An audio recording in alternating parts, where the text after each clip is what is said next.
TDP Janasena అధినేతలు నారా చంద్రబాబు నాయుడు, పవన్ కళ్యాణ్ శనివారం సంయుక్తంగా ప్రకటించిన 99 స్థానాల్లో అభ్యర్థుల జాబితాకు సంబంధించి ఒకే ఒక్క సీటు దక్కడంతో మైనారిటీలో ఆవేదన వ్యక్తం చేస్తున్నారు. తమ జనాభాకు తగినట్టుగా సీట్లు కేటాయించి ఉంటే ఖచ్చితంగా ఓటు బ్యాంకు మొత్తం టీడీపీ జనసేన కూటమికి బదిలీ అయ్యేదని అంటున్నారు.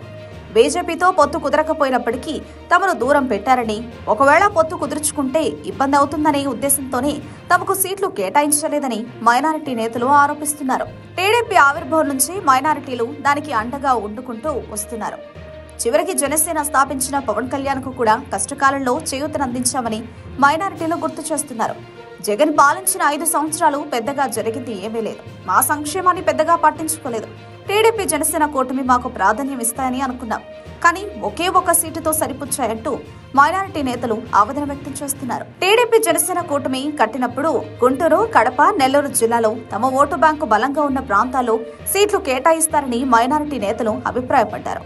చంద్రబాబు, పవన్ కళ్యాణ్ కూడా అదే సంకేతాలు ఇచ్చారు. కానీ చివరికి సీట్ల కేటాయింపునకు వచ్చేసరికి వారిచ్చిన మాట నిలుపుకోలేదని మైనారిటీ నేతలు అంటున్నారు.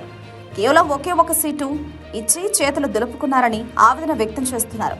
ఇలా అయితే టీడీపీ జనసేన కూటమికి మైనారిటీ ఓటు బ్యాంకు ఎలా బదిలీ అవుతుందని వారు ప్రశ్నిస్తున్నారు.